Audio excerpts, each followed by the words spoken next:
అరుణాచల్ ప్రదేశ్‌లో మార్కెట్‌లోన కరేపాకు దొరకదని చెప్పాను కదా! నిజంగా దొరకదనమాట. ఎక్కడ అమ్మరు అసలు. అయితే నేను మొన్న ఫ్లాక్స్ సీడ్స్ పొడి చేసినప్పుడు కరేపాకు ప్లేస్‌లో మునగాకేద్దాము అని చెప్పి నేను మునగాకు కోసం వెతుకుతూ ఉంటే, నా కంట్లో కరేపాకు చెట్టు పడిందనమాట. మాకు పక్కనే పక్క రోడ్‌లోనే ఈ చెట్టుంది. అయితే ఈ ఇల్లు ఖాళీ చేసి వెళ్ళిపోయారనమాట. ఈ చెట్టు కనిపించింది. ఎంత పెద్ద చెట్టా కరేపాకు చెట్టు పక్కనే ఉంది. అసలెప్పుడు కనిపించలేదని అనుకున్నాను. ఈ చెట్టు కనిపించిందని సంతోషపడాలో, బాధపడాలో నాకర్థం కాలేదు. ఎందుకంటే అంత పెద్ద చెట్టనమాట. పైకున్నాయి అన్నీను. కిందకున్నవన్నీ కొన్ని ఉన్నాయి. ప్రస్తుతానికైతే అవి తీసుకున్నాను ఆ కరేపాకు రెబ్బలు. కిందన చిన్న చిన్న మొక్కలొచ్చాయనమాట. ఆ మొక్కలైతే ఒక 2 మొక్కలు తీసుకొని వెళ్లి మా రూమ్ దగ్గర వేశాను.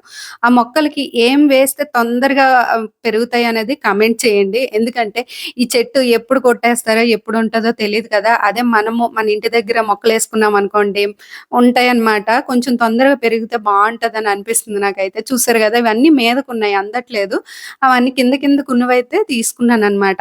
ఇదైతే కరేపాకు మొక్కలండి. చిన్న చిన్న మొక్కలొచ్చేసాయి కిందన విత్తనాలు పడి. ఇదిగోండి మా రూమ్ దగ్గర కూడా 2 మొక్కలు తెచ్చి వేసుకున్నాను. ఇప్పుడు వర్షాలు పడుతున్నాయి గాబట్టి తొందరగా పెరగాలని కోరుకుంటున్నా.